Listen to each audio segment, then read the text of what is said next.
마가복음 2장 우리 1절로 12절까지 교독하겠습니다. 수일 후에 예수께서 다시 가버나움에 들어가시니 집에 계시다는 소문이 들린지라. 많은 사람이 모여서 문 앞까지도 들어설 자리가 없게 되었는데 예수께서 그들에게 도를 말씀하시더니 사람들이 한 중풍병자를 네 사람이 메워 가지고 예수께로 올세. 무리들 때문에 예수께 데려갈 수 없으므로 그 계신 곳에 지붕을 뜯어 구멍을 내고 중풍병자가 누운 상을 달아내리니 예수께서 그들의 믿음을 보시고 중풍병자에게 이르시되 작은 자야 내 죄 사함을 받았느니라 하시니 어떤 서기관들이 거기 앉아서 마음에 생각하기를 이 사람이 어찌 이렇게 말하는가 신성모독이로다. 오직 하나님 한 분 외에는 누가 능히 죄를 사하겠느냐. 그들이 속으로 이렇게 생각하는 줄을 예수께서 곧 중심에 아시고 이르시되 어찌하여 이것을 마음에 생각하느냐. 중풍병자에게 내 죄 사함을 받았느니라 하는 말과 일어나 상을 가지고 걸어라 하는 말 중에 어느 것이 쉽겠느냐. 그러나 인자가 땅에서 죄를 사하는 권세가 있는 줄을 너희로 알게 하려 하노라 하시고 중풍병자에게 말씀하시되 내가 내게 이르노니 일어나 네 상을 가지고 집으로 가라 하시니 그가 일어나 곧 상을 가지고 모든 사람 앞에서 나가거늘 그들이 다 놀라 하나님께 영광을 돌리며 이르되 우리가 이런 일을 도무지 보지 못하였다 하더라. 아멘. 똑같은 장소에서 똑같은 말씀을 듣고도 각각 이해가 되고 해석이 바로 되고 적용이 돼야 되는데 그렇지 않은 사람이 있어요. 오늘 예수님이 어느 집에 계시다고 하니까 여기 봐요. 가버나움에 들어가서 어느 집에 계셨어요. 이 소문이 퍼지니까 사람들이 막 인산인해를 이뤄요. 모든 사람이 소문 듣고 지금 왔어요. 그런데 여기 보니까 그들에게 예수님이 다른 거 말씀 안 해요. 2절 꼭 기억하세요. 많은 사람이 모여서 문 앞에까지 들어설 자리가 없게 되었는데 예수께서 그들에게 교회 나와라 그랬어요? 너 헌금 많이 해라 이랬어요? 그들에게 뭘 전했어요? 도를 전했어요. 길도자. 하나님 만나는 길을 말해주고 말씀을 정확하게 지금 증거한 거예요. 도를 말씀하시더니 끝. 그러니까 스데반이 사도행전 8장에 보면 중풍병자, 안진뱅이, 귀신들이 이제 막 가득 모였어요. 스데반이 야 우리 안디옥 교회 나와야 돼, 우리 예루살렘 교회 나와야 돼 이런 얘기 안 했어요. 뭘 얘기했어요?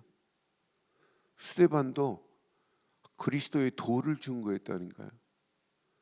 그러니까 우리가 길도자 진리의 도를 바르게 증거한다. 저는 내가 언제까지 내가 사역을 할지 모르지만 평생 할 일은 하나밖에 없다. 그리스도의 바른 진리의 도를 증거하는 것 말고는. 예수님 이건 말하는데 사람들이 인산인해를 이뤄서 막 오잖아요. 그러니까 우리가 뭐 때문에 예수 믿어야 되는지 그리스도의 진리의 도를 듣지 않으면 그건 신앙생활 아니고 죽습니다. 그건 망하는 길입니다. 그런데 이게 들렸다? 이건 어마어마한 축복이에요. 그리스도의 비밀을 알고 이게 믿고 있다? 이게 들리고 이걸 전하고 있다? 지금 아무것도 없어도 상관없어요. 저 바닥을 쳐도 아무 관계없어요. 오늘 봐요. 지금 낙심할 수밖에 없는 중풍병자 봐요. 중풍병에서 지금 일어나지도 못해요. 지금 상에다가 메고 와야 돼요. 들것에다 메고 와야 되는 이런 상황이에요. 저와 여러분들의 처지가 이런 상황, 일어나지도 못하고 누워 있어야 되는 낙심될 상황이 와도 낙심할 필요 없다니까요. 우리에게는 어떤 상황을 만나도 낙심이라는 단어는 우리가 쓰면 안 돼요. 거기에 붙잡히면 안 돼요. 아니, 하나님이 돌아가셨어요? 우리가 지금 뭘 믿는데요? 예수님께서 말씀하시는 그 진리의 비밀을 우리가 알고 있는데요. 대부분 보면 문제, 낙심할 만한 사건, 위기 오면 여기에 빠져서 일어나지도 못하잖아요. 오늘 봐요. 오늘 이 중풍병자는 낙심할 수밖에 없고 원망할 수밖에 없고 한탄할 수밖에 없는 이런 상황입니다. 그런데 봐요. 저는 이 말씀 보면서 사람들이 한 중풍병자를 네 사람에게 메워서 예수께로 지금 왔어요. 근데 예수께 오는데 저는 무리 때문에 예수 앞에 갈 수가 없어요.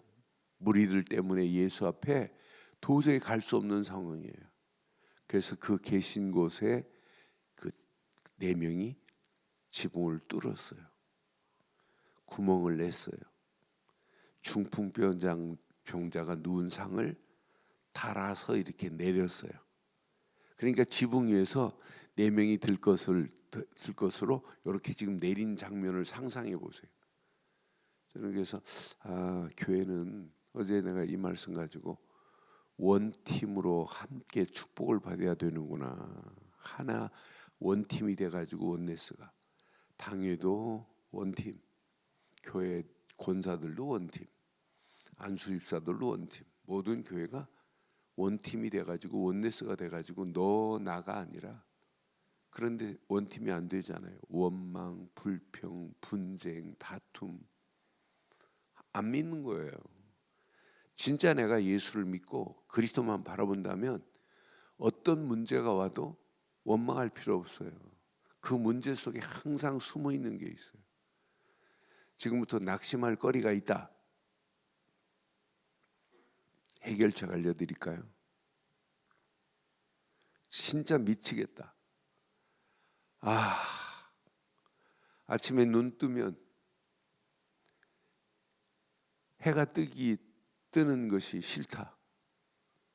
그 정도로 원망, 낙심거리가 있다 할지라도 지금부터 응용하지 마시고 방법만 쓰지 마세요. 대책 세우지 마세요. 대책 세우는 만큼 길어져요. 항상 낙심할 문제거리에는 세 가지가 있어요. 당연, 필연, 절대가 숨어 있어요. 그거 발견하는 순간 올만한 게 당연히 왔구나. 요거 발견하는 순간부터 실마리가 풀려지는 거예요. 저건 올 게 왔구나. 당연한 거구나. 그거 찾아내면 이때부터 실마리가 풀린다니까요. 나에게 반드시 문제될 만한 필연적이었구나. 필연성을 찾아보세요.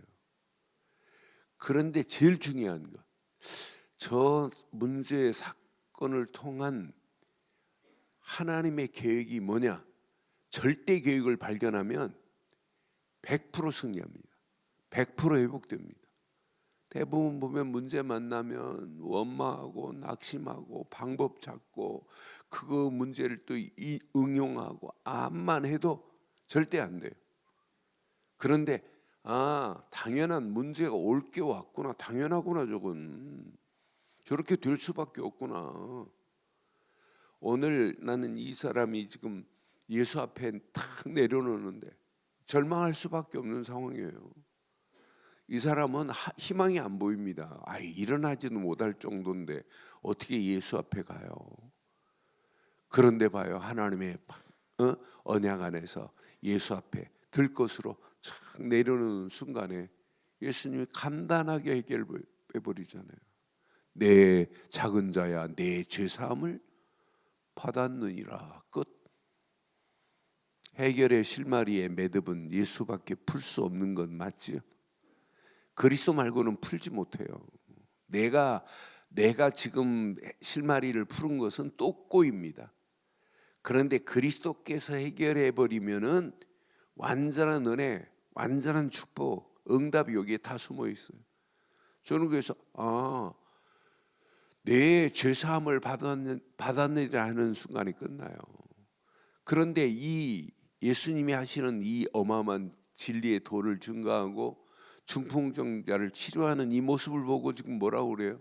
어리석은 자들, 서기관들이 지금 뭐라고 그래요?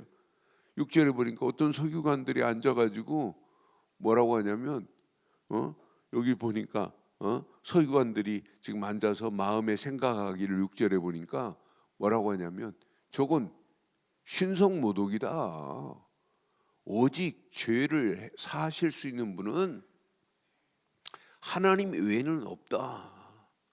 그러니까 예수님이 누군지를 모르는 거예요.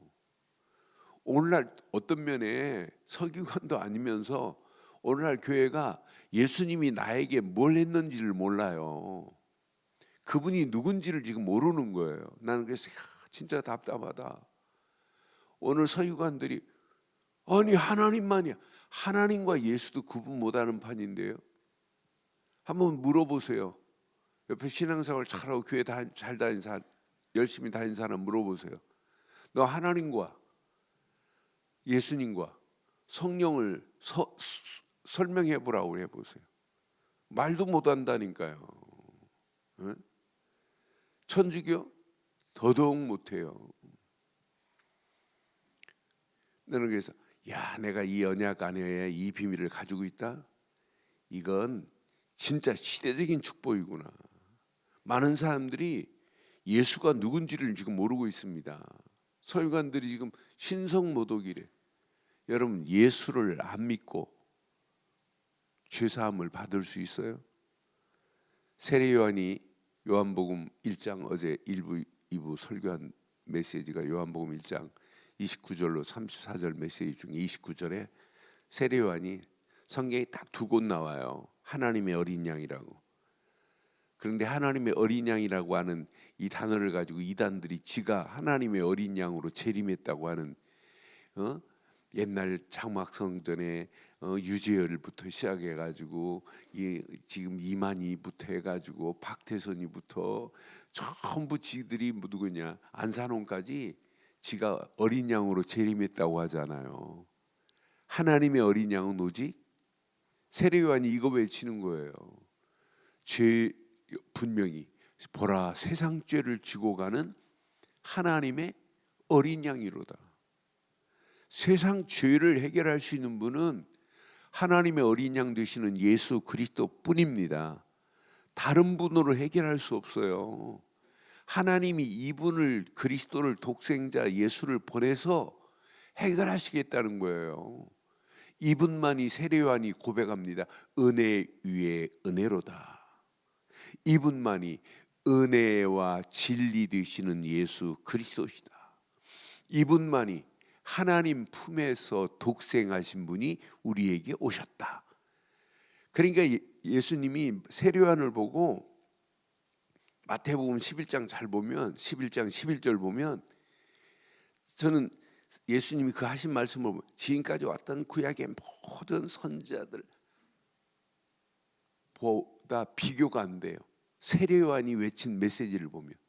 그러니까 예수님께서 마태복음에 이렇게 세례 요한에 대해서는 말해요. 내가 진실로 너희에게 말하노니 여자가 낳은 자 중에 세례 요한보다 큰 자가 일어남이 있어요, 없어요? 없다. 그러니까 예수님께서는 완전 세례 요한은 복음으로 답을 내고 내가 올 것을 정확하게 말한 진짜 선지자 중에 선지자다, 최고다, 이 말을 지금 하시는 거예요. 그런데 봐요. 그러나 여기 그러나부터 잘 기억하시면 여기에 우리에게 어마어마한 응답이 있어요. 천국에서는 극히 작은 자라도 세례 요한보다 뭐래요? 세례 요한보다 크대요. 저는 이 말씀 묵상하는 중에 이건 어마어마한 응답과 축복이 여기에 숨어 있구나. 여러분 세례 요한보다 크게 쓰임 받을 수 있는 우리는 비밀을 가졌어요. 세례 요한은 언약의 사람 맞아요. 근데 세례 요한은 제사장 지파에 불과해요. 근데 우리는 지금 누구예요? 예수를 그리스도로 믿으면 만인 제사장의 축복을 받은 자예요. 여러분, 우린 제사장은 아니에요. 그런데 죽어가는 영혼들, 내가 미국 사람에게 죄 문제를 해결하신 분은 예수 그리스도밖에 없다. 이게 그럼 제사장적 역할을 사역을 한 거나 마찬가지예요. 그래서 교리 중에 중요한 교리입니다. 세례 요한은 제사장 지파에 불과하지만 우리는 누구라고요? 만인 제사장적 축복을 받은 자라고 믿지요. 세례 요한과 비교도 안 돼요. 세례 요한은 유대 사람들에게만 세례를 베풀었어요. 우린 내가 지금 네팔 사람에게 복음 전해서 예수를 그리스도로 믿고 영접시키면 무슨 세례가 그 사람에게 임해요? 무슨 세례가 임해요? 성령 세례가 임해요. 불 세례도 임할 수 있고요. 성령이 불같이 역사하는, 우리는 성령 세례의 심부름꾼이라 우리는 더 크게 축복받을 수 있어요. 아, 이 말이구나. 세례 요한이 이 땅에서 여자가 난 자 중에 이런 사람이 일어난 자가 없지만, 그러나 천국에서는 극히 작은 자라도 세례 요한보다 크도다 그랬어요. 저는 내가 세례 요한보다 더한 축복을 받을 수 있는 자구나. 내가 복음을 위해서 만인에게, 그러니까 우리는 237 나라 저 죽어가는 영혼들에게 세례를 베풀 수 있다. 예수를 영접하고 성령 세례가 임하는 심부름꾼으로 쓰임 받는다. 세례 요한은 뭐 때문에 왔어요? 예수님의 길을 예비하려 온 자예요. 그런데 우리는 저 죽어가는 많은 영혼들을 예수께로 인도할 자예요. 그래서 나는 확실하다. 나는 마태복음 11장 11절 말씀, 이 말씀 붙잡고 맞다, 그렇다. 이건 어마어마한 축복이다. 그러니까 지금 우리가 정확한 복음을 알고 있다, 복음을 누리고 있다, 이게 답니다. 서기관들 지금 몰라요. 서기관들만 모르면 좋겠는데 오늘 많은 사람들이 이 어마어마한 가치 있는 비밀을 몰라요. 그러니까 이 하나님만이 죄사함을 받을 수 있는 거지, 네가 뭔데 그분을 보고 지금 네가 무슨 권세로 신성 모독죄로 지금 몰아붙이는 거 봐요. 예수님께서 네 죄사함을 받았느니라 상을 들고 가라, 어느 것이 쉽겠느냐. 여러분, 죄사함을 받는 순간에 중풍병자가 상을 들고 돌아갑니다. 이걸 봤어요. 그런데 오늘 봐요. 이 현장에 내가 있다는 생각을 가지고 마지막 12절 한번 봐봐요. 12절, 그가 일어나 상을 가지고 모든 사람 앞에서 나가거늘 그들이 다 놀랐어요. 그러면서 하나님께 영광을 돌리며 이르되 우리가 어떤 이런 일을 도무지 보지 못하였도다.